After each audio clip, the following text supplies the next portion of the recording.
पहिलोले पाएको भोट मात्रै गर्दाखेरि र दोस्रो तेस्रो चौथो र त्यो अन्यले पाएको भोटहरू गर्दाखेरि त धेरै भोट त उहाँहरूभन्दा विपक्षमा छ नि त।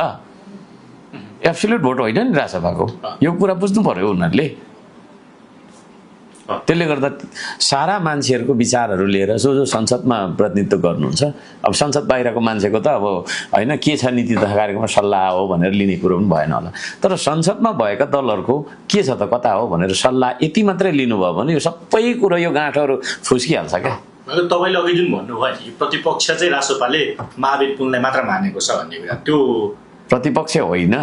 उहाँ त तपाईँको चाहिँ नि एउटा कस्तो भन्दाखेरि अब उहाँ जित्दाखेरि पनि राजसभाकै समर्थनबाट जित्नु भएको जस्तो लाग्छ मलाई, किनभने उहाँको क्षेत्रबाट राजसभाको क्यान्डिडेट थिएन होइन, त्यो हिसाबबाट होइन समर्थन जनाएको थियो।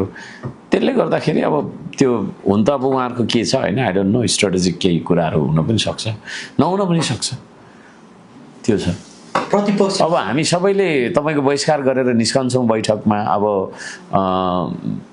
उहाँ निस्किनुहुन्न होइन। आज त सत्ता पक्षले नै प्रश्न उठाएको छ नि, डाक्टर अमरेश कुमार सिंहले त प्रश्न उठाउनु। मैले अघि भने त तपाईँलाई, अब त्यहाँभित्र पनि प्रश्न उठिसक्यो के होइन। त्यहाँभित्र पनि पहिलोचोटि मैले आज सुने धेरै असन्तुष्टि सरकारप्रति छ, सत्तारूढ दलका सांसदहरूको पनि। विकासे कुराको होस् या चाहिँ नि संरचनागत कुराको होस्, यो अब हामीले यो जहिले गरिरहँदा उहाँहरूलाई पनि मान्छे हो नराम्रो लागिरहेछ क्या होइन। हिजो तोसीमाजीले नै दिनुभएको अभिव्यक्ति, केपी ओली प्रधानमन्त्री हुनुहुन्थ्यो होला होइन त्यतिखेर कि को थियो होइन, अनि प्रधानमन्त्रीले 0 दिनुपर्छ भन्ने उहाँ आफै हुनुहुन्छ। उहाँलाई अहिले तपाईँ क्यामेरा तेर्साउँदा के भन्नुहुन्छ, परिस्थिति अर्कै भयो भन्नुहुन्छ होइन।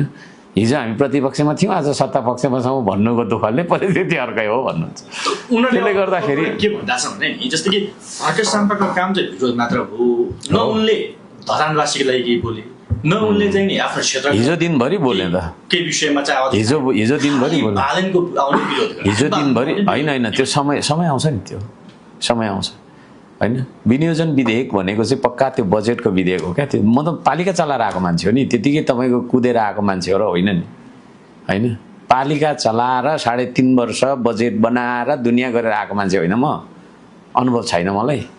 जतिखेर सुन्नु न, खोइ त उहाँले त्यो परिपक्वता देखाउनु भएको त, जतिखेर बजेटको कुरा आउँछ नि त्यतिखेर कुरा राख्ने हो।